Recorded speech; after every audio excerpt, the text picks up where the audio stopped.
What's going on, everybody? Big Country here. Welcome back to Country Living and to video number 2 for today. Now give me a like and give me a subscribe for the number 2 videos in one day. Come on, man. We're so close to the 800 mark, so I can announce the prize packages for the 1K giveaway, which we have set a goal for September 1st to reach 1K. So if you haven't already, please click the subscribe button. Maybe not right now. Wait till you watch the video, and if you enjoy it, then click it then, because I don't want you here if you don't like me. Anyway, this is number 2 for today, and today we are talking about the Pulse 24 from TonyB and Vape.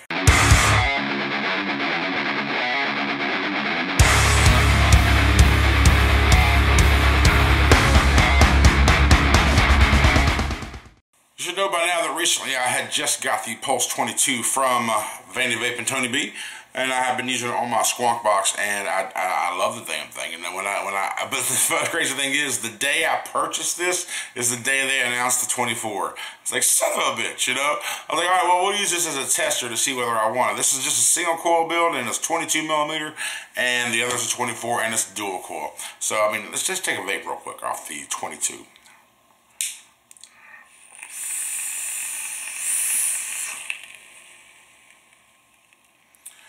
Oh, very, very good. Very good.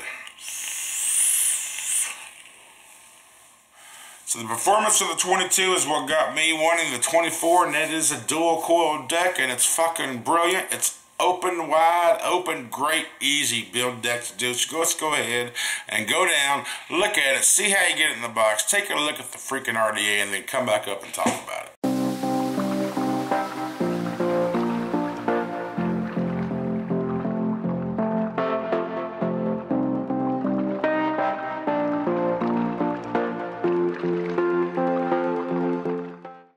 Alright guys, here we go. This is the Pulse 24, a TonyB project from Vape. This is a bottom feeder RDA.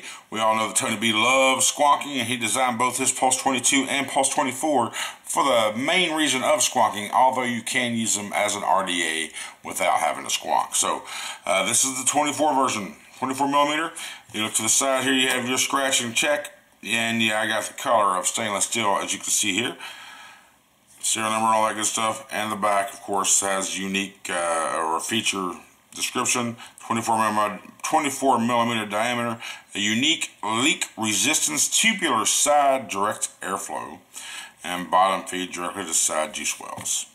And of course, the company information right there, Vape, and that's Vape on the top as well. So we open it up. You notice this is kind of a fairly new packaging. It's got the clear glass. There's a clear spot in the front. Not all Vape boxes have had that in the past. Pulse 22 didn't have it. I'm looking back there now. Well, actually, there was a couple other ones that did have it. It sounds like they're just random what boxes they put that on. Because I got like 5 or 6. 1, 2, 3, 4. I got 6 Vape items, and 3 of them now have the plastic. Alright, anyway, let's just enough talk about the plastic. Let's open it up, and you are presented with the Pulse 24 RDA. It comes on the Ultim drip tip comes on, but you also have the Delrin drip tip here as well. They used to come with 3 total, 2 extras and 1 Ultim, but now they don't. So set this off to the side for now and go to the bottom. Of course, you have the traditional Vape manual. They do a good job on this thing. Multilingual, of course, pretty thick, but it's all different languages. But all there is for English is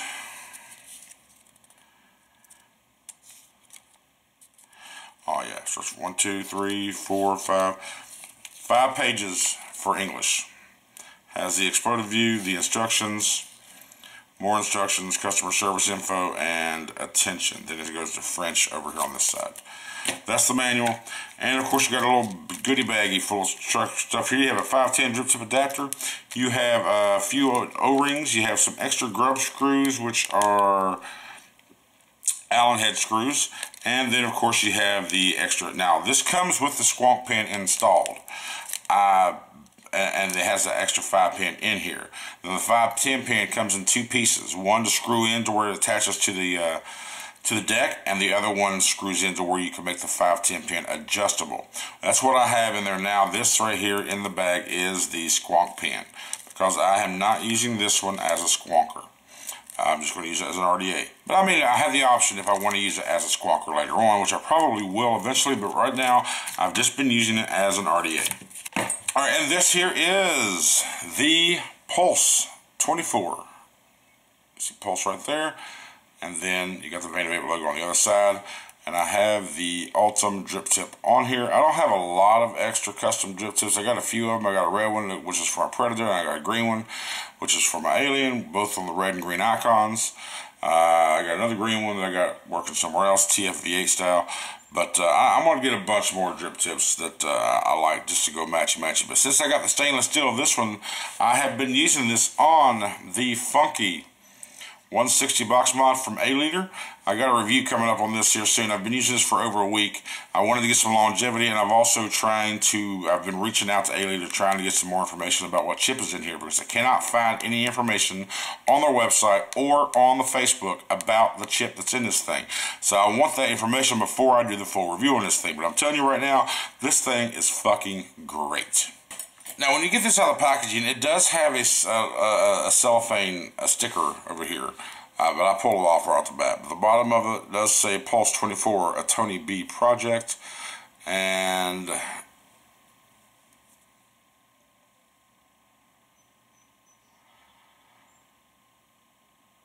trying to get a good shot here. A serial number, and then manufactured by Vapin.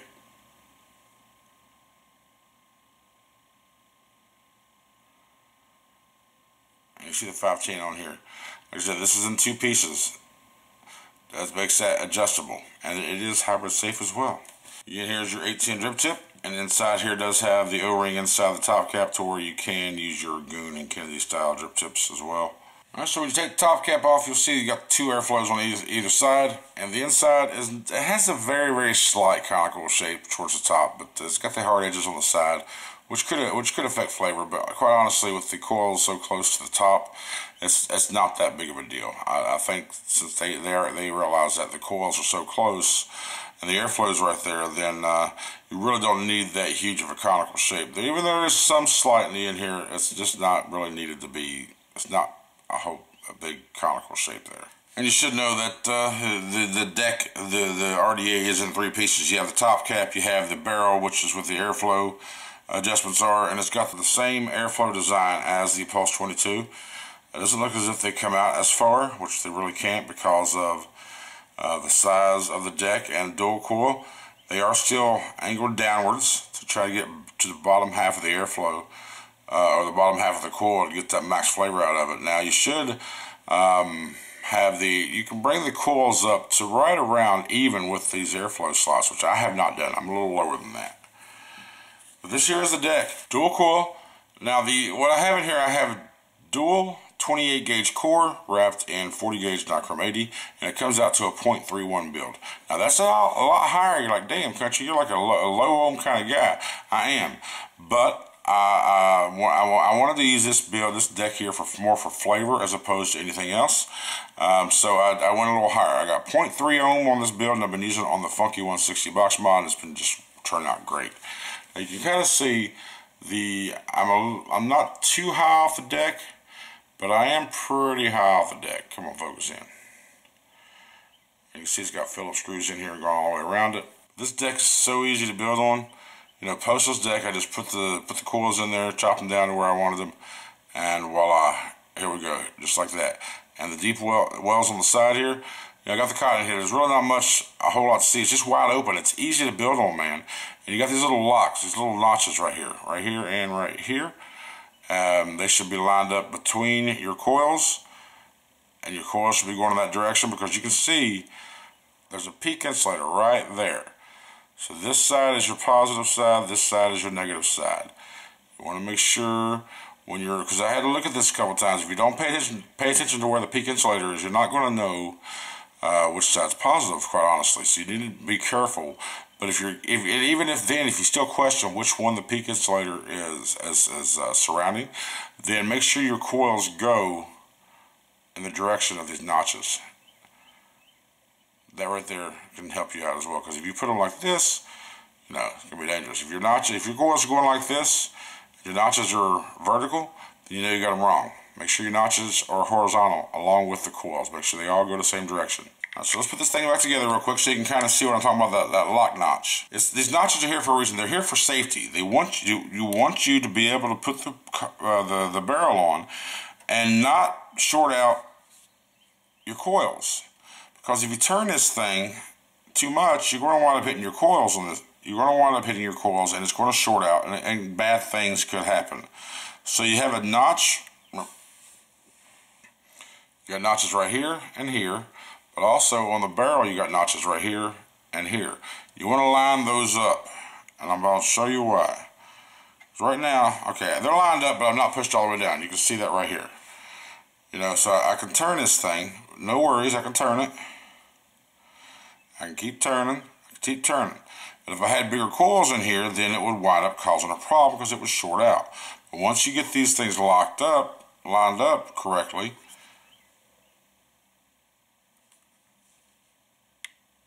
push it down. Ooh, that didn't been turned on me. But you heard it, right? You heard it click. And now look. You don't see the gold deck no more. You don't see the gold deck at all. And I can't turn it. I can't turn it at all.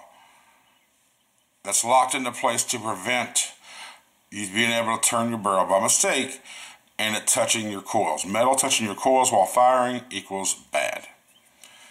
And then, of course, you put your top cap back on. Line your airflow the way you like it. And you're ready to vape. So let's go back up and talk about it. So that was the Pulse 24. Hope you enjoyed the up close. Now, let's just talk about the things that I like. Okay, we're going to talk about things that I like and don't like about it. Okay? We're going to start off with the things that I do not like. Now, the airflow. I like the design of the airflow. I like the idea of the airflow design. I do. I like the barrels going in and pointed downwards to where they can go up under your coils and bring them up. But I don't like it's just a two-hole design. Because I like a customizable airflow. I like more restrictions sometimes, like when it's wide open,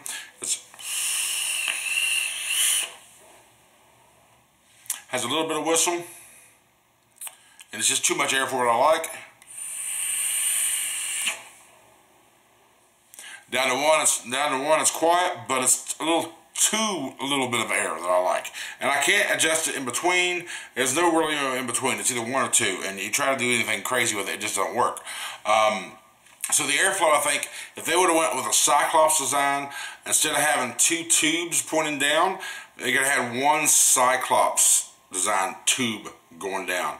Or, yeah, I think that would have worked. Just a Cyclops design tube, you know, an oval tube, instead of just the two ones, and that way I can adjust the airflow the way I like it. But that may come into problems as well, since you got to do the adjustable cap, and you always, of course, you want to turn your cap to where your airflow, when you have it restricted, your airflow is right on the coils. That may have something to do why they didn't do it that way too, because of the locking mechanism on here, which is a safety feature, which I get, but still, I do think a different designed airflow.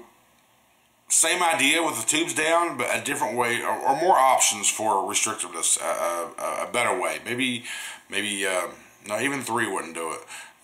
Maybe different sized holes, perhaps. I don't know. But that's the biggest thing that I wish could be a little different. That's just subjective to me. I like I said, more control over my airflow. And a second thing, maybe a deeper juice well. I know because it's dual coil, it's going to hold a lot of cotton. Maybe they could have went a couple millimeters deeper to be able to hold some more juices. But then again, this is basically designed for a squonker, which you can do RDA. So if you have a squonker, you ain't got to worry about it. Just squeeze, and, you know, you're good. But when you're dripping, you have to drip a little more than often than you normally would. So that's just another subjective dislike that some people might not even think about, or they might agree as well. But outside of those two things, those are about the only two things that I think could make this thing even better. I mean, this is a great RDA, it really is. This is the only thing, two things, if they would fix it, it would wind up being the perfect device for me. Now, things that I love about this thing. The postless deck. I mean, being postless, it's just wide open, and you got a plethora of things you can choose from. If you want to go single coil, you can. Just go across the deck, and you can make it a massive coil, maybe a 4mm, or even more, 4.5, maybe even 6. Who knows? I mean, the possibilities are pretty much endless. This thing can swallow up coils. The post holes are big enough to where you can swallow up pretty big fucking coils. I mean, it's pretty good, and it makes it so much. And because it's postless and it's wide open like that, it's so easy to build. So easy to build on. Now the airflow positioning, that's also something that I like. Again, like I said, just the design, I think, for me, is not quite as good as it could be. But the positioning and the idea behind it is great. Just the actual function for me is just not perfect. But I do like the idea behind it and the positioning of the airflow. The lock notch. The lock notch itself is top notch. I mean, it's a great safety feature, because when you have a deck like this and you want to prevent anything from shorting out, especially if you got like tubes coming out from your fucking barrel, you want to make sure that it's safe for one, so no one can be stupid and make a mistake and short anything out. So the lock notch is top. You know, when it's all about safety, y'all, and educating and so forth. So especially with the FDA glooming on us, we need to have safety measures in place to where they don't decide their own safety measures. The ability to squonk. This was designed by a squonker, King Squonk himself, TonyB. So he's passionate about squonking. He loves squonking. You know, it comes with the squonker. It comes with the squonker pre-installed, but you have the option for RDA. So I probably won't use this for squonking. I maybe in the future eventually, but I got other things I can use for squonking as well. But since this was designed from a squonker, I probably will eventually. Because I do love the Pulse 22. It's fucking great. It's single coil, so being a dual coil, I guess I should just love it better as a squonker. But you know, either way, it's just great, and it's hybrid safe. That's the big thing for me, because I don't know if I'll ever use this on a mech, but the option is there if I want to, because of the adjustable 510 pin, the way they have it designed. Like I said, it's in 2 parts. You plug you screw the first one in, which is attaches to the deck itself, and then you put the second part inside of that, and that makes it where it's adjustable 510 pin to where you can be hybrid safe. But overall, man, this thing is awesome. A couple of those 2 little tweaks mentioned, this wound up being the perfect RDA for me. But again, those are just subjective. There's a way I feel about them. There's things that I like and things that I want. But let me know your thoughts on this device, the Pulse 24, in the comments below, whether you have it already or are you planning on getting it. Are you excited to get it? What do you think about it? You know, goods or bads, all that good stuff. I think TonyB did a great job with the 22 and the 24. I mean, there's no question, there's no doubt, there's no secret that I'm a TonyB fan. I like his videos. I watch them all the time. And comment as much as I do. I mean, I think I comment on his videos more than I do anything else. I'm more of a watcher instead of a commenter. Him and Jay Hayes are the 2 that I talk to, or that I comment on a lot, more than anybody else. So those are my 2. If you're wondering what 2 that I really like the most when I watch them, it's those 2 in the review scene. So anyway, thank you very much for watching. Again, we are getting so close to the 800 mark. Help me get there so I can do the announcement video for the 1K giveaway. I want to do the announcement video revealing all the prize packages, and I'm excited to give these away to you guys. I really am. So we're almost to 800. Maybe we can get there by the end of this week, and then we'll have a few more weeks to get to the 1K mark by September 1st. So thank you very much for watching. If you haven't already, please click the subscribe button. Help me give these prizes away to you. And until next video, just keep on vaping and living, baby.